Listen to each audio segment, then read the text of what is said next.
वहीं अब हर्षित भी अपने आप को वहीं पर ही रोक लेता है, क्योंकि पिछली बार विपिन की उसने जो क्षमता देखी थी ना, उसके चलते हुए यहाँ पर उसको लगने लगा था कि शायद वह यहाँ पर उन सभी से निपट लेगा।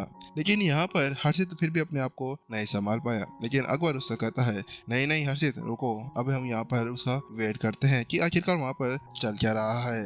लेकिन यहाँ पर साक्षी भी थोड़ी सी बेचैन लग रही थी, लेकिन अब वह उन सभी को आगे बढ़कर रोकने की कोशिश करने वाली थी कि अचानक से उन सभी की बातों के बीच में बूम भैम पैंग एक आवाज ऐसे गूंज जाती है जो पूरे हॉल को गुजा कर रख देती है। अगले ही पल जो यहाँ पर विपिन के चारों तरफ वह सभी खड़े हुए थे ना, वह सभी उड़ जाते हैं। उन सभी के जो वार अब विपिन की तरफ भेजे गए थे वो वहीं पर ही खत्म हो जाते हैं और उन सभी को जमीन के ऊपर गिरा दिया जाता है। लेकिन उन सभी को ऐसे उड़ाने के बाद में यहाँ पर जैसे विपिन उन सभी की तरफ देखता है तो वो पाता है कि वो अब वापस दोबारा नहीं उठ पाएंगे। वहीं जहाँ पर विपिन उन सभी को देख रहा था, वहीं हर्षित और उसके दोस्तों की तो हालत पूरी तरह से खराब हो गई थी। उन्हें ऐसा लगा जैसे कि उन्होंने अभी अभी कुछ भूत देखा हो, क्योंकि कुछ समय पहले यहाँ पर उन्होंने देखा था कि कई सारी तलवारों का वार विपिन की तरफ उड़ते हुए जा रहा था, जिसके चलते हुए वह सभी विपिन को बचाने के लिए आगे बढ़ने वाले थे। हालांकि जिससे पहले कि वो आगे बढ़ते ना, उससे पहले ही वहाँ पर सभी ढेर हो चुके थे। कोई दीवार के अंदर गड़ा था, कोई सर के बल अंदर और कोई अपने पैरों के बल पूरी तरह से अपंग हो चुका था। भाई वहाँ पर विपिन को वह जब देखते हैं तो वो पाते हैं कि विपिन बड़े ही मायूसी के साथ में उन सभी को देख रहा था और अपना सर हिला रहा था। उसको देखने से ऐसा लग रहा था जैसे कि पूरी दुनिया की मायूसी उसके ऊपर आ गई हो और वो भगवान से कह रहा हो, ए ऊपर वाले कब मेरा इंसाफ करेगा, कब मेरे लिए कोई अच्छा सा बकरा ढूंढ कर लाएगा। जहाँ पर वो इसी तरह से विपिन को देख रहे थे, वहीं सचमुच यहाँ पर विपिन इसी तरह से निराशा महसूस कर रहा था। उसने वास्तव में ऐसा कुछ भी नहीं सोचा था कि यहाँ पर यह शैन कबीले के अंदर की इतने ज्यादा बड़े बड़े युवा प्रतिभाएं इस तरह से हार जाएगी। उसको ऐसा लगेगा था कि यहाँ पर 5-5 के साथ में तो उसको अपनी पूरी पावर का यूज करने का मौका मिल जाएगा। हालांकि यहाँ पर जब उसने देखा कि उन सभी ने अपनी एनर्जी वहाँ पर एक्टिवेट करके उसके ऊपर अटैक करने की सोची, तो उस वक्त विपिन समझ चुका था कि अगर उसने गलती से भी इन बच्चों के ऊपर अपनी पावर का गलत यूज कर दिया और उनको थोड़ी सी भी चोट पहुंचा दी ना, तो उसके बाद में वह सभी यहाँ पर शायद ही बचेंगे, शायद वह स्वर्ग भी सिधार सकते थे। ए भगवान मेरा क्या होगा, आखिरकार कब जाकर मैं यहाँ पर अपने सही प्रतिद्वंदी से लड़ पाऊंगा। कोई होगा जो मेरे सेम लेवल के ऊपर होने के बाद में मेरे को यहाँ पर चुनौती दे सकता है। मुझे ऐसा बिल्कुल भी नहीं लगता। विपिन जल्दी से अब ऐसे सर हिलाते हुए उन सभी की तरफ चल जाता है और उन सभी से कहता है, ठीक है अब यहाँ पर हमारे सामने से अजय ड्रैगन भी हट चुका है, तो अब हमें यहाँ पर जल्दी से वह डोंगजू गोड फल को लेने के लिए आगे जाना चाहिए, विपिन ने कहा। हालांकि वहीं हर्षित की निगाहें अभी उन सभी के ऊपर थी, तो वहाँ पर विपिन उससे कहता है, अरे ऐसी चिंता मत करो, यहाँ पर हम इनको कुछ भी नहीं होने देंगे। इसके लिए मैं पहले ही यहाँ पर अपने इस अजय ड्रैगन को रख दूंगा, विपिन ने उससे कहा। वैसे विपिन यहाँ पर उनके बारे में बहुत कुछ सोच रहा था, क्योंकि यहाँ पर चाहे से उन्होंने कुछ भी किया हो, चाहे से वह प्रत्युषा के पीछे हाथ धोकर क्यों ना पड़े हो, लेकिन फिर भी वह एक ऐसा व्यक्ति नहीं था जो किसी भी इंसान को बिना फालतू ही मारते फिरे केवल अपने लवर के लिए। इसी वजह से और इसके अलावा यहाँ पर इसने किया ही क्या था, केवल थोड़ा बहुत ही तो पार्थी जैसे छेड़खानी तो की थी। छेड़खानी तो चलो ठीक है चल जाएगा, लेकिन अगर वहाँ पर उसने प्रत्युषा को रुलाने या उसको परेशान करने की हिम्मत की होती तो उसके बाद में वह वहाँ पर उसको जान से मार सकता था। लेकिन इस वक्त वह सभी बेहोश थे और उन सभी के लिए सबसे अच्छा यही होगा कि यहाँ पर अजय ड्रैगन रुककर उनका वहीं पर ही वेट करे और वहाँ पर उन सभी की रखवाली करे, क्योंकि इस गुफा के अंदर बहुत सारे संत जानवर इधर उधर घूम रहे थे। क्या पता इनको पता ही नहीं चले और ये बेहोशी के अंदर ही उन सभी का खाना बन जाए। उसके साथ में हर्षित और सभी अब उस गुफा के अंदर जाने लगते हैं। वहीं हर्षित अब आगे चलते हुए कहता है, विपिन अब तुम्हें यहाँ पर अपना ध्यान रखना होगा। हर्षित अभी टेलीपैथी के द्वारा उससे बातें कर रहा था, इसी वजह किसी को पता नहीं चल रहा था कि वहाँ पर क्या चल रहा था। हर्षित वहाँ पर विपिन से आकर कहता है, देखो विपिन यहाँ पर तुमने आज बहुत ही बड़ी गलती कर दी है। ये सभी शैन कबीले के अंदर से आए हुए हैं। मुझे पता है कि यहाँ पर ये ऐसे तुम्हें चोट नहीं पहुंचा सकते, लेकिन फिर भी ये अपनी हर एक कमीनी चालों को चलने की कोशिश जरूर करेंगे। क्या पता आगे जाकर तुम्हारे साधना के अंदर ये रोड़े लगाने लग जाए, क्योंकि ये शैन कबीले के अंदर से है।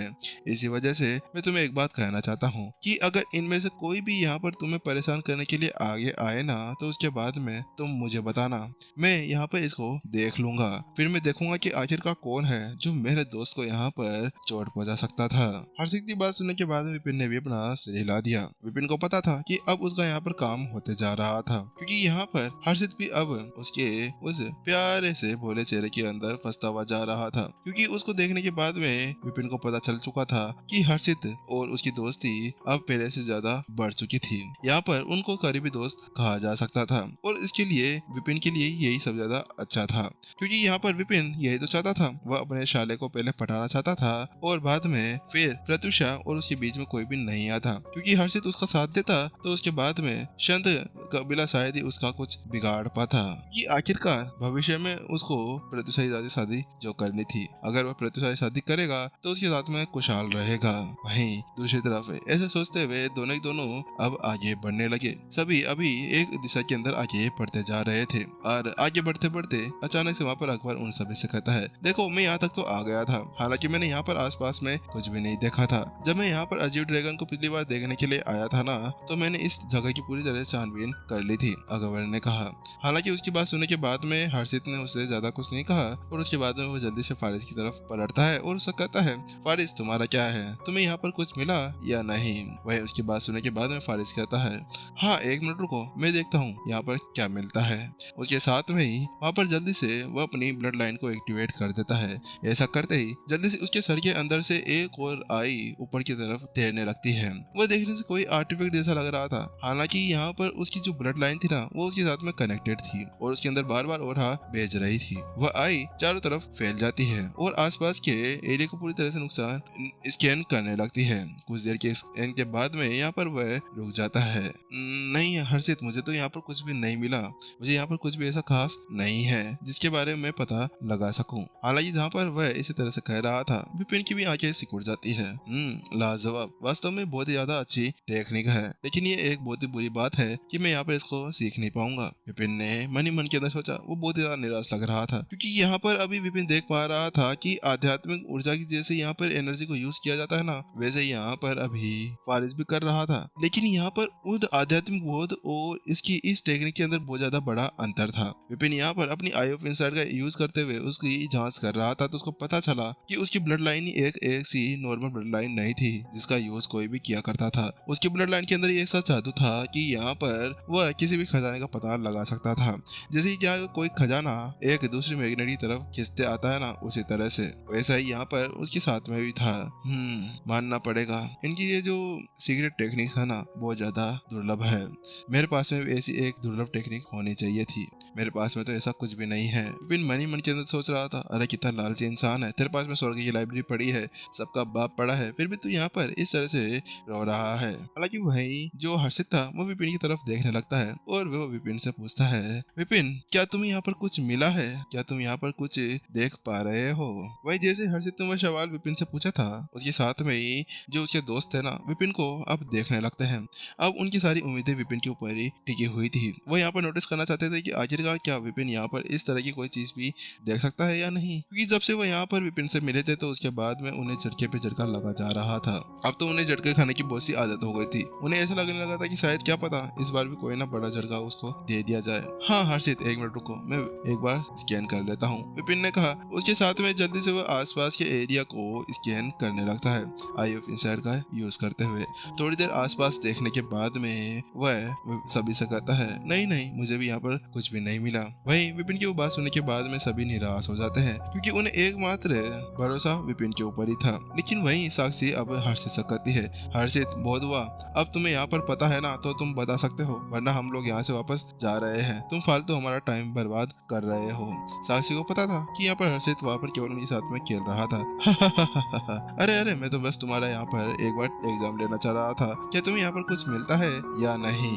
हालांकि ईमानदारी से कहूँ ना तो मुझे भी ऐसा कुछ नहीं पता कि यहाँ पर कुछ है या नहीं, क्योंकि मैं भी अभी तक यहाँ पर कुछ भी ढूंढ नहीं पाया हूँ। हालांकि यहाँ पर जो संत कबीले की मेरी छोटी बहन यानी छोटी राजकुमारी है ना, उसने पहले ही इस संरचना को पूरी तरह से समझ लिया था। उसने यहाँ पर इस चीज को ढूंढा था और उसने इसका एक मानचित्र भी अपने पास में रखा हुआ था। वहाँ पर हर्षित ने कहा, क्या छोटी राजकुमारी ने इसको देख लिया था? सभी पूरी तरह से हक्के बक्के रह गए थे जब उन्होंने ये सुना कि यहाँ पर जिस जगह पर वो थे वह एक कोई छोटी मोटी जगह नहीं थी और उस जगह का पूरा मैप बना लेना कोई आम बात बिल्कुल भी नहीं मानी जा सकती थी। फिर उसके बाद में हर्षित जल्दी से अपनी स्टोरी के अंदर से एक स्क्रॉल बाहर निकाल लेता है और वो सभी से कहता है, ठीक है यह है यहाँ का नक्शा, इसका उपयोग करने के बाद में हम आसपास की संरचना को पूरी अच्छी तरह से देख सकते हैं और डोंगसे कोड को भी यहाँ पर ढूंढ सकते हैं। हैं। वहाँ पर हर्षित ने ऐसा कहा और उसके साथ में जल्दी से वह अपने आगे उस स्क्रोल को रख लेता है और एक खून की बूंद उसके ऊपर टपका देता है। जैसे वह ऐसा करता है, अचानक से उसका ऑरा उसके अंदर चला जाता है और ऑरा के साथ में ही वह स्क्रोल वहीं पर ही खुल जाता है। जैसे वो खुलता है, उसके अंदर से एक टोकन निकलकर बाहर आ जाता है। वह गोल्डन लाइट के साथ में चमक रहा था। उसके वर्ड्स बड़े सुनहरे थे। धीरे धीरे वहाँ पर धुंध छाने लगती है। वहीं जल्दी से वह टोकन हवा में उड़ने के बाद में सभी निगाहें वहाँ पर उस पेंटिंग के ऊपर पड़ती है। वहीं सभी हैरान थे क्योंकि वहाँ पर वो पेंटिंग कोई नॉर्मल पेंटिंग बिल्कुल भी नहीं थी। वहीं विपिन की भी आंखें वहाँ पर आर्ट से पूरी तरह से खुल चुकी थी। ये यहाँ पर किसी डायमेंशन की यूज करते हुए बनाया गया है। विपिन वहाँ पर उस चीज को समझ चुका था कि जब वहाँ पर उसने उस एनर्जी को उसके अंदर डाला था तो उसके साथ में वो एक्टिवेट हो गया था। तो उसके बाद में उसको पता था कि इसको यहाँ पर कोई चित्रकार के द्वारा बनाया गया था।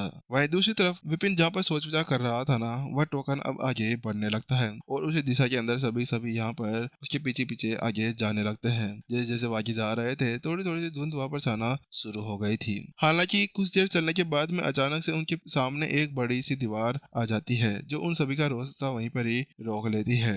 हर्षित और सभी वहीं पर ही उस दीवार के सामने जाकर रुक जाते हैं। देखो, ये लाइफ गेट है, ये समय के साथ में इधर उधर चलता रहता है, हर्षित ने उन सभी से कहा।